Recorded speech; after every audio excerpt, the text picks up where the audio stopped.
Hello economist, स्वागत है आपका हमारे चैनल पर। और आज हम जो टॉपिक कवर करने वाले हैं उसका नाम है indifference curve analysis.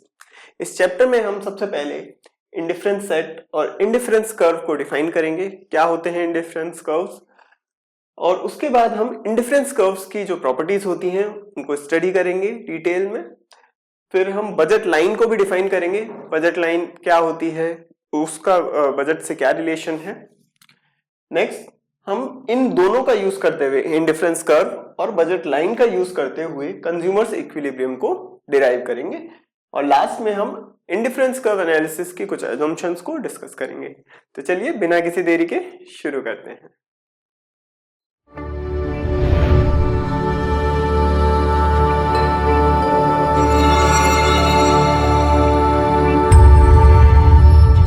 Welcome back economist. तो चलिए शुरू करते हैं। सबसे पहले हम इंडिफरेंस सेट की डेफिनेशंस को समझते हैं। It is a set of all those combinations of two goods which offer same level of satisfaction to the consumer। क्या चीज है? It is a set of all those combinations of two goods। दो goods का ऐसा combination जो कि हमें same level of satisfaction provide करता है।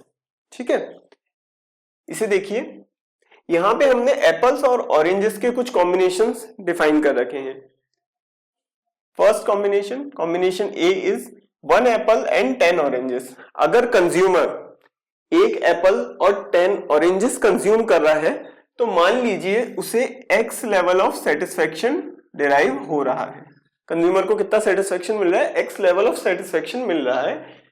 अगर वो दूसरा कॉम्बिनेशन कंज्यूम करता है which is 2 apples and 7 oranges, तो भी उसे same level of satisfaction derive होगा।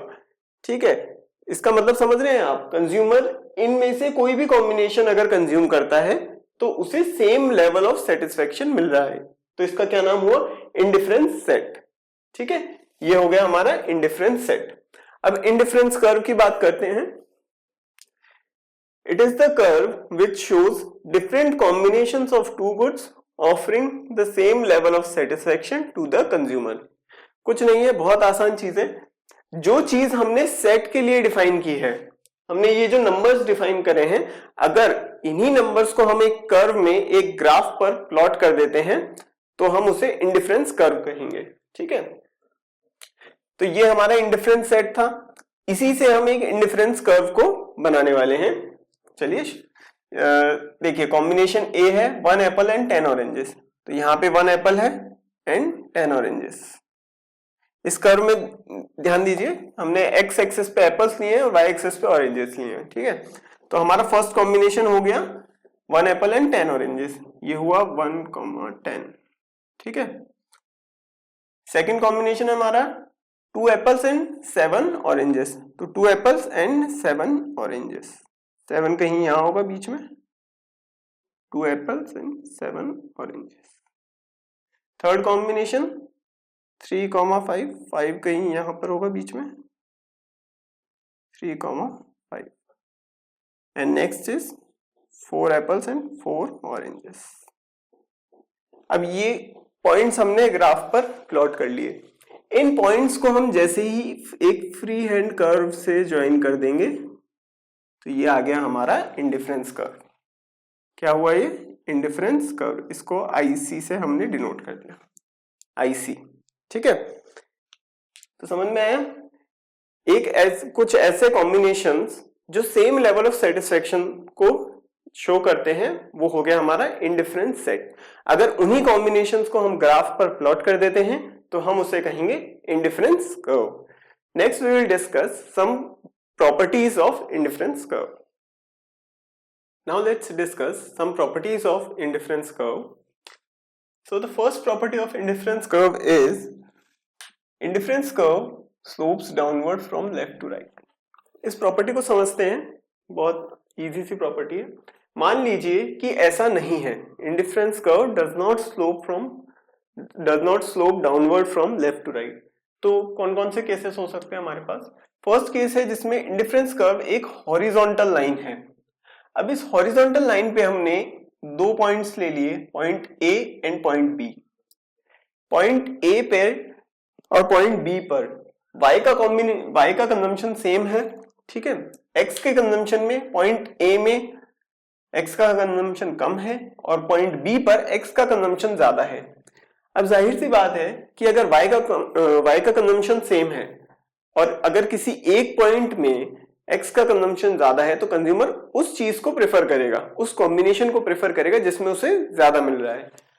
इसका मतलब ये हुआ कि इंडिफरेंस कर्व ऐसा नहीं हो सकता, क्योंकि इंडिफरेंस कर्व पे हमें हर एक पॉइंट पर सेम लेवल ऑफ सेटिस्फेक्शन मिलना चाहिए। सिमिलरली इंडिफरेंस कर्व एक वर्टिकल लाइन भी नहीं हो सकता। क्यों नहीं हो सकता? क्योंकि पॉइंट ए और पॉइंट बी पर x का कॉम्बिनेशन तो सेम है, x की क्वांटिटी सेम है, लेकिन y की क्वांटिटी अलग अलग है। तो कंज्यूमर उस पॉइंट को प्रेफर करना चाहेगा जिस पर y का कंजम्पशन ज्यादा होगा। इसलिए इंडिफरेंस कर्व ये भी नहीं हो सकता, क्योंकि यहां पर भी दोनों पॉइंट्स में अलग अलग सेटिस्फेक्शन मिल रहा है। तीसरा, अगर मान ले इंडिफरेंस कर्व एक अपवर्ड स्लोपिंग कर्व है, अपवर्ड स्लोपिंग कर्व है, तो पॉइंट ए और पॉइंट बी, दो पॉइंट ले लिए हमने। ए पॉइंट पर x1 और y1 कंजम्पशन किया जा रहा है, पॉइंट बी पर x2 और y2 कंजम्पशन किया जा रहा है। Point B is preferred over point A. क्यों? क्योंकि बी पर x भी ज्यादा है और y भी ज्यादा है। तो इसका मतलब इंडिफरेंस कर्व ऐसा भी नहीं हो सकता। तो इंडिफरेंस कर्व कैसा होना चाहिए? एक ही ऑप्शन बचा हमारे पास कि डाउनवर्ड स्लोपिंग होना चाहिए। तो पॉइंट ए और पॉइंट बी को अगर हम कंपेयर करेंगे तो पॉइंट ए में y का कंजम्पशन ज्यादा है, पॉइंट बी में x का कंजम्पशन ज्यादा है। इसका मतलब अगर हमें टोटल सेटिस्फेक्शन बराबर रखना है तो एक गुड का कंजम्पशन बढ़ाने के लिए दूसरे का कंजम्पशन कम करना पड़ेगा, ठीक है। और यही हमारी फर्स्ट प्रॉपर्टी है। तो ऐसा हो जाता है हमारा इंडिफरेंस कर्व, डाउनवर्ड स्लोपिंग, ठीक है। Next property, higher indifference curve shows higher level of satisfaction. बड़ी इजी सी चीज है। यहाँ पे देखिए, ये एक डायग्राम है जिसमें दो इंडिफरेंस कर्व्स हमने बनाए हैं, इंडिफरेंस कर्व 1 और इंडिफरेंस कर्व 2, IC1 और IC2। यहाँ पे हमने दो पॉइंट्स को कंपेयर किया है, पॉइंट E1 जो कि IC1 पर है और पॉइंट E2 जो IC2 पर है। अगर आप इनके कंजम्पशन को कंपेयर करेंगे तो पॉइंट E2 में E1 के मुकाबले ज्यादा x और ज्यादा y की क्वांटिटी है। तो क्योंकि ज्यादा x मिल रहा है, ज्यादा y मिल रहा है, इसलिए यहां पर सेटिस्फेक्शन ज्यादा होगा, which means higher indifference curve shows higher level of satisfaction. Next है हमारे पास indifference curves do not touch और इंटरसेक्ट ईच अदर। दो अलग अलग इंडिफरेंस कर्व्स कभी भी अपने आप में मिलेंगे नहीं, they do not intersect each other. मान लेते हैं अगर ऐसा हो तो क्या एब्सर्डिटी हमें ऑब्जर्व होगी, वो देखते हैं। मान लीजिए एक इंडिफरेंस कर्व है ये, और ये हमारा दूसरा इंडिफरेंस कर्व है। फर्स्ट इंडिफरेंस कर्व पे पॉइंट ए और बी लाई करते हैं, सॉरी, फर्स्ट इंडिफरेंस कर्व पे पॉइंट सी और बी लाई करते हैं और इंडिफरेंस कर्व 2 पर पॉइंट ए और बी लाई कर रहे हैं, ठीक है। अब यहां से हमें पता चलता है कि A is indifferent to B। ये इंडिफरेंट का साइन होता है, मतलब यहां पर पॉइंट A और पॉइंट B दोनों से इक्वल सेटिस्फेक्शन हमें मिल रहा है। पॉइंट A और पॉइंट B से हमें इक्वल सेटिस्फेक्शन मिल रहा है। क्यों? क्योंकि पॉइंट A और B कौन से इंडिफरेंस कर्व पर है? इंडिफरेंस कर्व 2 पर है। इसी तरीके से पॉइंट B और C बराबर होने चाहिए, बराबर सेटिस्फेक्शन मिलेगा। क्यों? क्योंकि दोनों इंडिफरेंस कर्व 1 पर हैं। लेकिन अगर हम बात करें पॉइंट A और C की, इसके हिसाब से तो हमारे पास पॉइंट A और पॉइंट C से भी सेम सेटिस्फेक्शन मिलना चाहिए। लेकिन क्या ये एक्चुअल में हो सकता है? देखिए, पॉइंट A और पॉइंट C पर y का कंजम्पशन तो सेम है, लेकिन x का कंजम्पशन अलग अलग है। पॉइंट C पर जो x का कंजम्पशन है वो ज्यादा है, x2 है, और पॉइंट A पर x का कंजम्पशन कम है, x1 है। तो क्योंकि यहां से हमें ये एब्सर्डिटी मिल रही है कि पॉइंट A और पॉइंट C का जो सेटिस्फेक्शन है वो सेम है, जो कि नहीं हो सकता, क्योंकि पॉइंट C पे x का कंजम्पशन ज्यादा है, ज्यादा कंजम्पशन है तो कंज्यूमर उसे प्रेफर करेगा। तो इसलिए इंडिफरेंस कर्व ऐसा नहीं हो सकता, and which implies indifference curve do not touch और intersect each other. Next property, ICs do not touch X axis और Y axis.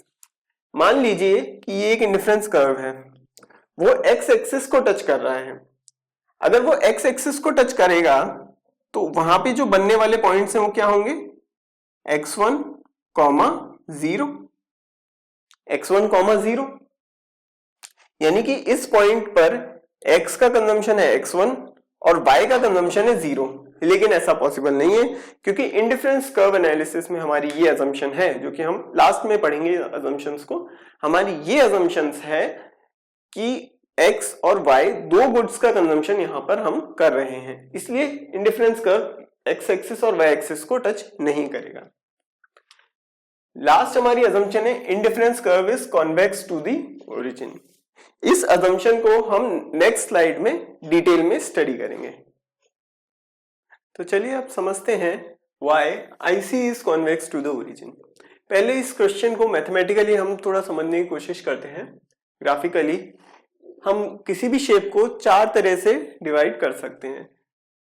First shape is like this, and this curve is concave to x axis and convex to y axis.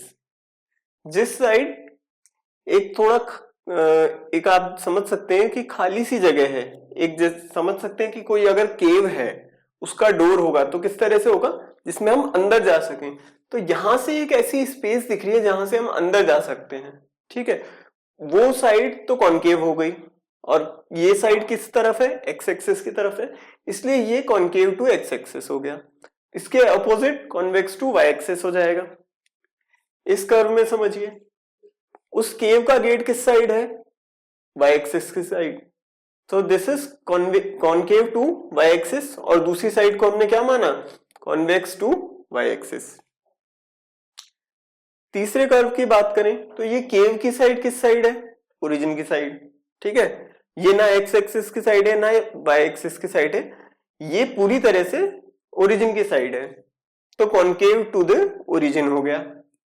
Next हम बात करें तो ये जो केव बनी हुई है ये इस साइड बनी हुई है, और इसके ऑपोजिट क्या है, origin. So this curve is convex to the origin, ठीक है।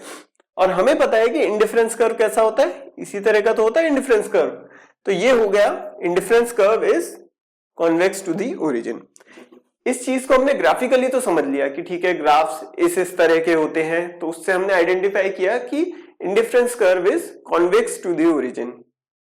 लेकिन इसके पीछे इकोनॉमिक सिग्निफिकेंस क्या है, आखिर क्यों ऐसा होता है, तो चलिए उसके आर्ग्यूमेंट्स को हम स्टडी करते हैं।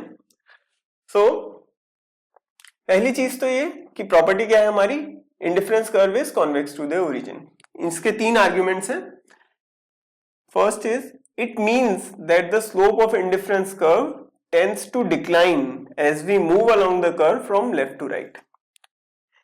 अब इसके लिए आप ये समझिए कि स्लोप को हम किस तरह से डिफाइन करते हैं। स्लोप क्या चीज है, स्लोप को आप इस तरह से समझ सकते हैं कि ये कर्व का ढलान बताता है हमें, ढलान। अब बचपन में फिसल पट्टी तो हम सभी झूल चुके हैं, ठीक है। तो आप याद कीजिए कि कौन सी फिसल पट्टी से ज्यादा डर लगता था, एक फिसल पट्टी जो ऐसी हो या फिर एक फिसल पट्टी जो एकदम ऐसी हो, इससे ज्यादा डर लगता है। क्यों, क्योंकि इस फिसल पट्टी का ढलान जो है वो बहुत ज्यादा है, ठीक है, स्लोप बहुत ज्यादा है। अब ये तो हुआ स्ट्रेट लाइन के स्लोप की बात। अगर कोई कर्व हो इस तरह से तो फिर उसका स्लोप किस तरह से निकालेंगे हम। इस तरह के कर्व का स्लोप निकालने के लिए हम क्या करते हैं कि इस कर्व का अगर हमें स्लोप निकालना है तो स्लोप हम किसी ना किसी एक पॉइंट पर निकालेंगे। उस पॉइंट से हम एक टेंजेंट को ड्रॉ करेंगे। अब यहाँ पे टेंजेंट क्या है, टेंजेंट वो लाइन होती है जो किसी एक कर्व को सिर्फ एक पॉइंट पर टच करती है। तो ये जो कर्व है इसको हम इस पॉइंट पर स्लोप निकालना चाह रहे हैं, तो हमने इस पॉइंट से टच करती हुई एक टेंजेंट ड्रॉ करी और हम इस कर्व का स्लोप निकाल सकते हैं, ठीक है।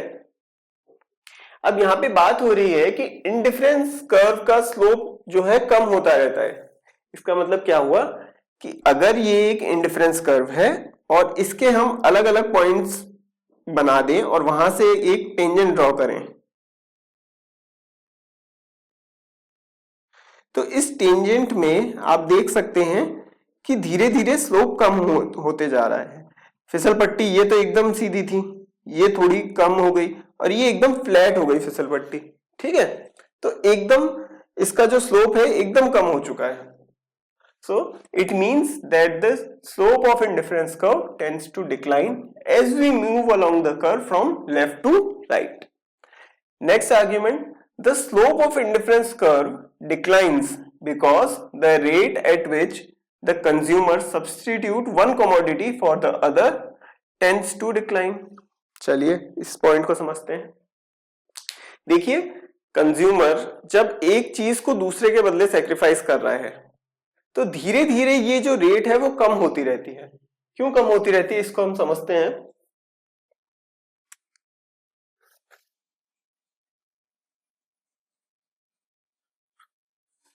मान लीजिए ये एक इंडिफरेंस कर्व है,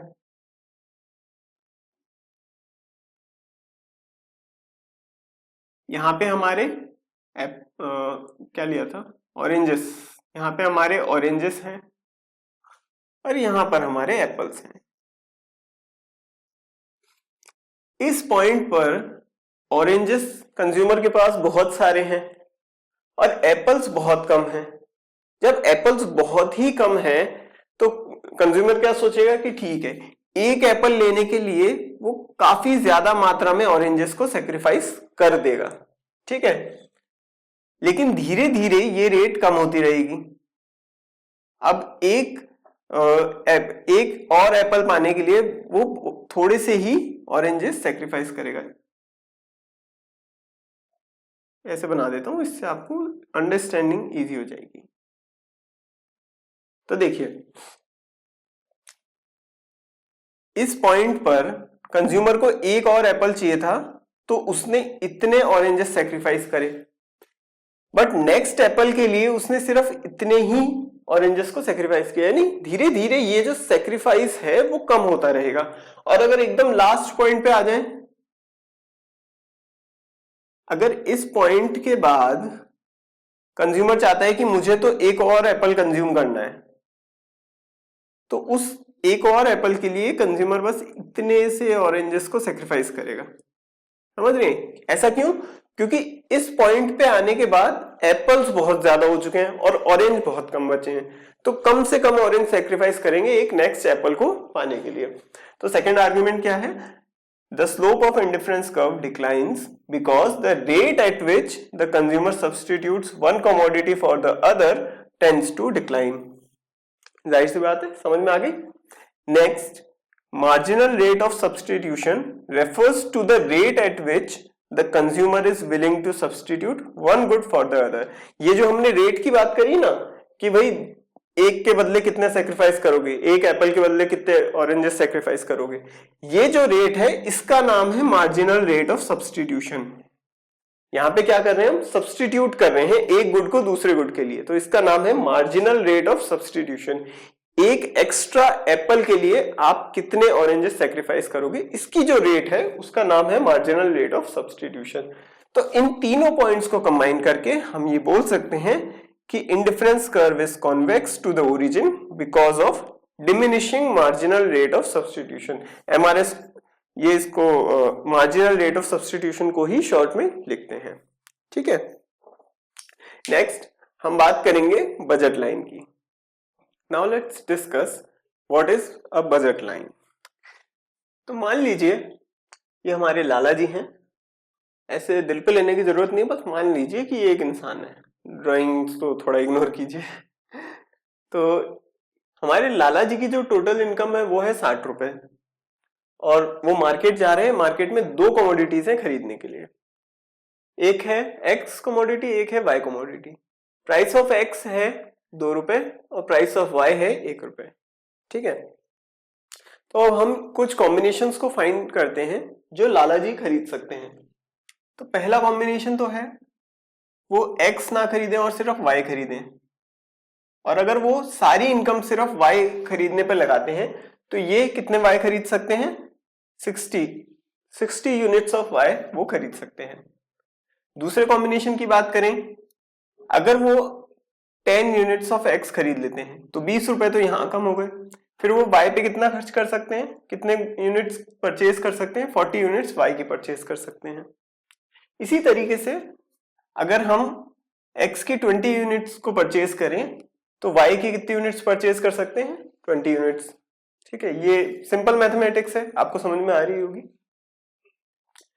अब अगर इन कॉम्बिनेशंस को हम एक लाइन पे प्लॉट कर दें, एक ग्राफ पर प्लॉट कर दें, तो क्या होगा? ये देखिए, हमारे पास कुछ इस तरह की लाइन आएगी। अगर मैं सभी पॉइंट्स को प्लॉट कर दूं कि 0,60 ये हो जाएगा, फिर नेक्स्ट हमारे पास 10,40 कुछ यहां होगा,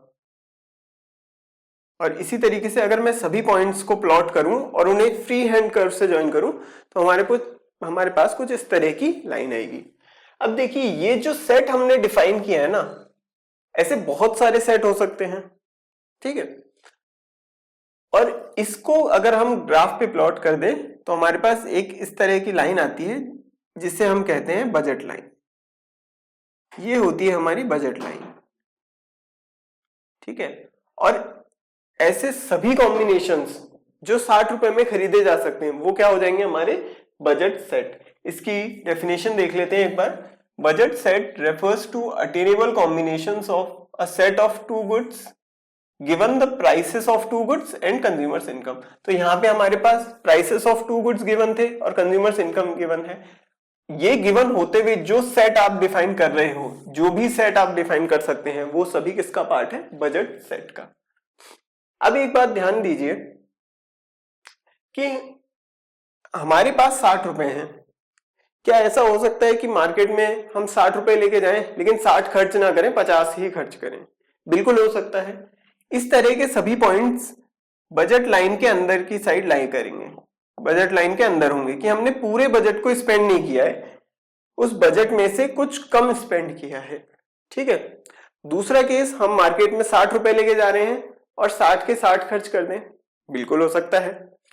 तो ये जो पॉइंट्स हो गए, ये इसको हमने नाम दिया है फीजिबल पॉइंट्स, फीजिबल पॉइंट्स या फिर कॉम्बिनेशंस, फीजिबल कॉम्बिनेशंस। तीसरा केस ये है कि क्या ऐसा हो सकता है कि हम मार्केट में 60 रुपए लेके जाएं और 80 खर्च करके आ जाएं? बिल्कुल हो सकता है, अगर आप चोरी में विश्वास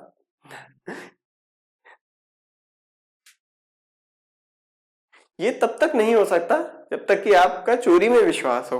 ठीक है, तो अगर हम 60 रुपए लेके जा रहे हैं तो हम 60 से ज्यादा खर्च नहीं कर सकते।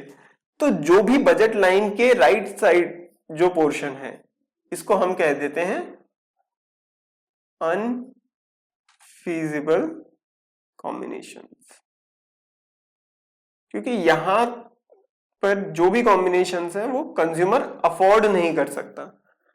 इसको हम अफोर्डेबल और अनअफोर्डेबल कॉम्बिनेशंस भी बोल सकते हैं।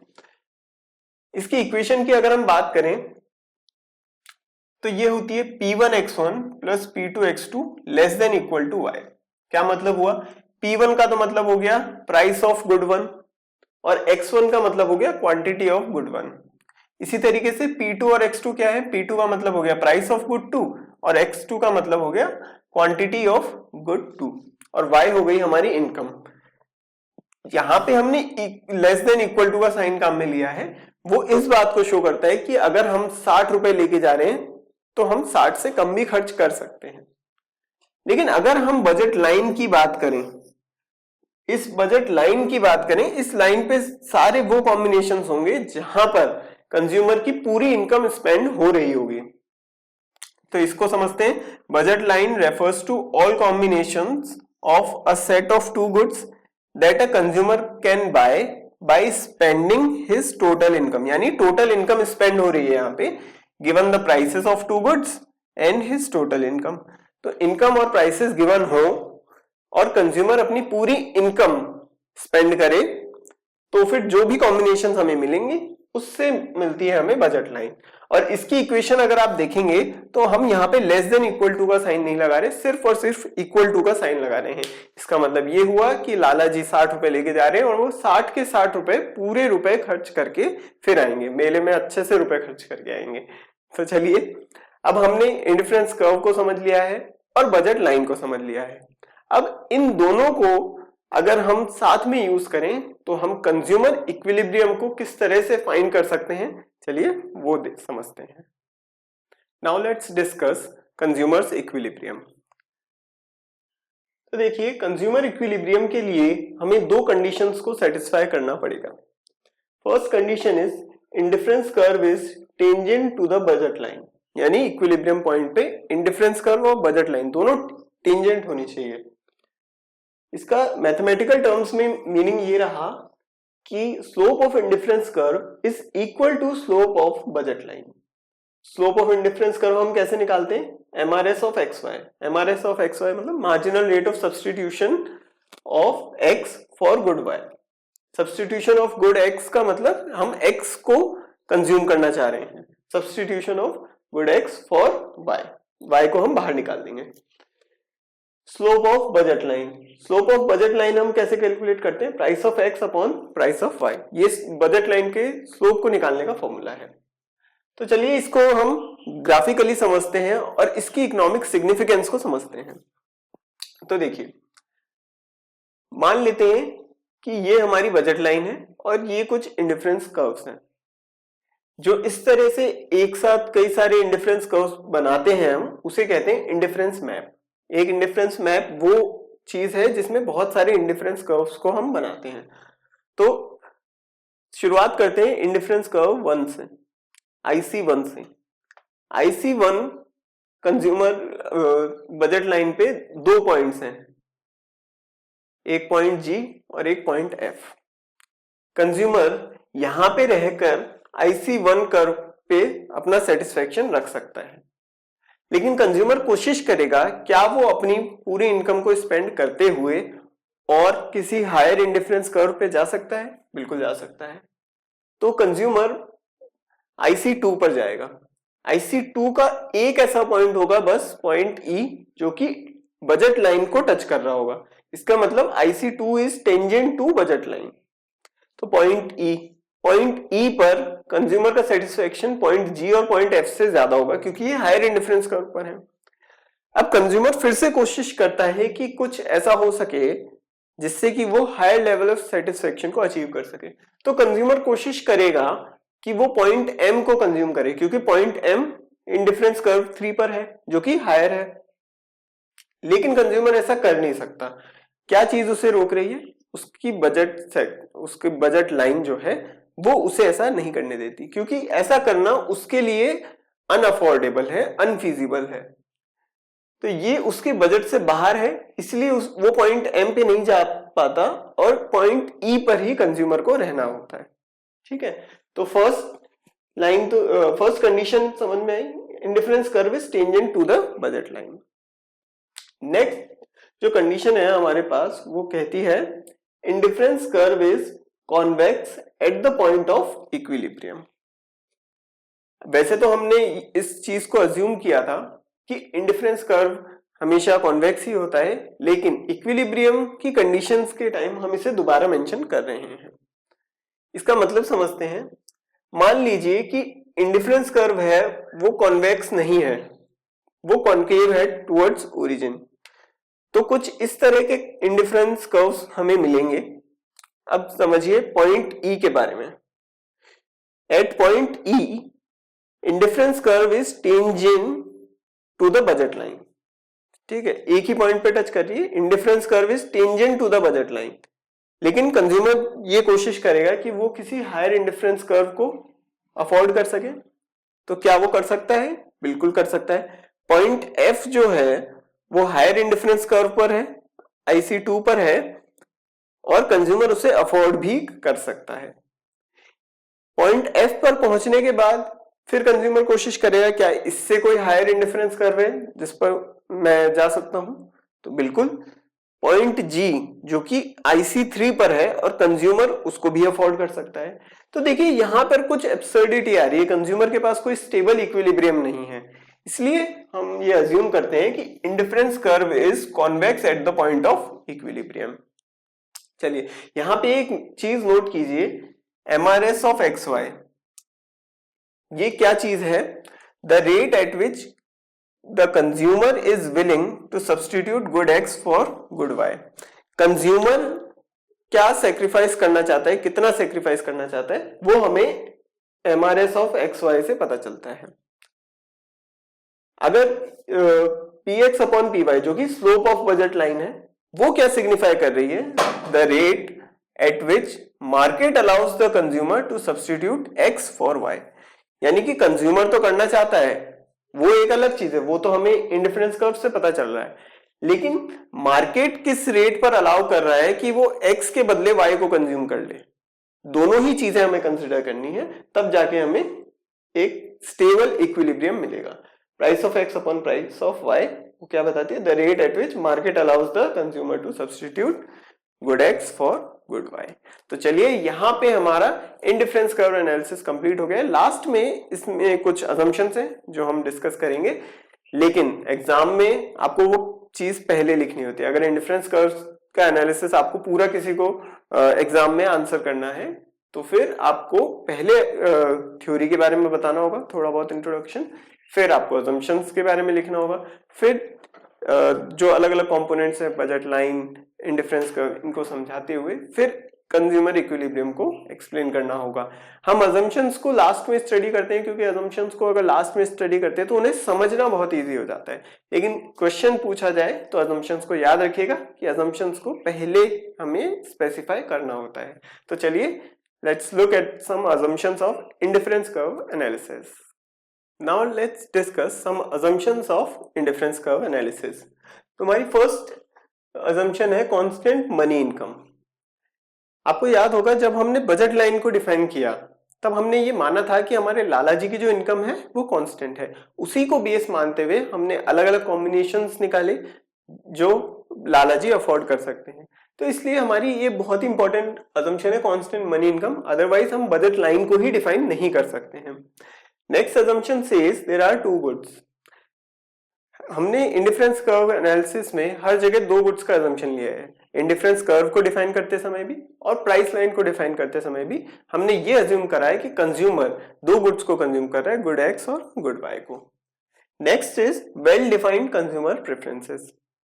देखिए वेल डिफाइंड कंज्यूमर प्रेफरेंसेस का मतलब है कि कंज्यूमर को पता है उसे क्या चीज ज्यादा पसंद है और क्या चीज कम पसंद है, कंज्यूमर चीजों को रैंक कर सकता है।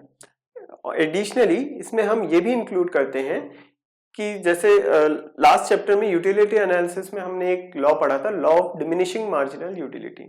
इसका मतलब ये था कि जैसे ही कंज्यूमर एक चीज का कंजम्पशन बढ़ा देता है उसकी मार्जिनल यूटिलिटी कम हो जाती है, यानी कि एक्स्ट्रा यूनिट से मिलने वाला सेटिस्फेक्शन कम हो जाता है।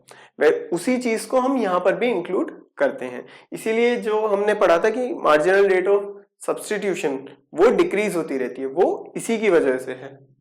Next is monotonic preferences. देखिए मोनोटोनिक प्रेफरेंसेस का मतलब ये है कि कंज्यूमर ज्यादा को ज्यादा प्रेफर करेगा, मोर गिव्स मोर सेटिस्फेक्शन। जैसे आप किसी छोटे से बच्चे से पूछें कि बताइए आपको एक चॉकलेट चाहिए या दो चॉकलेट चाहिए, वो आपसे दो चॉकलेट मांगेगा। तो इसीलिए we include monotonic preferences as an important assumption. Last point is rational consumer. इसका मतलब ये हुआ कि कंज्यूमर अपना सेटिस्फेक्शन मैक्सिमम करना चाहता है, हमेशा अपने सेटिस्फेक्शन को बढ़ाने के बारे में सोचता रहता है। तो ये हमारी सारी असम्पशंस कंप्लीट हो चुकी हैं और हमारा टॉपिक फिनिश हो चुका है। So this completes our topic. इस टॉपिक से रिलेटेड आपके जो भी डाउट्स हैं प्लीज हमें कमेंट्स करके बताइए, और इस चैप्टर के सभी नोट्स आपके लिए टेलीग्राम चैनल पर फ्री में अवेलेबल हैं, जिसकी लिंक हमने नीचे डिस्क्रिप्शन में दी हुई है। प्लीज हमारे टेलीग्राम चैनल को ज्वाइन कीजिए। अगर आपको हमारा लेक्चर अच्छा लगा हो तो प्लीज इसे लाइक कीजिए, आप हमें कमेंट करके भी बता सकते हैं, और इस लेक्चर को अपने फ्रेंड्स के साथ शेयर कीजिए, because collaboration is the key to success. हमारा ऑफलाइन सेंटर जयपुर में है। अगर आप मुझसे ऑफलाइन पढ़ना चाहते हैं तो गूगल फॉर्म्स के जरिए रजिस्ट्रेशन करवा सकते हैं। गूगल फॉर्म्स और कोर्स की डिटेल आपको वीडियो के डिस्क्रिप्शन में मिल जाएंगे। तो मिलते हैं आपसे एक नए वीडियो में। तब तक के लिए पढ़ते रहिए, सीखते रहिए और इकोनॉमिक्स को एंजॉय कीजिए। Thank you very much.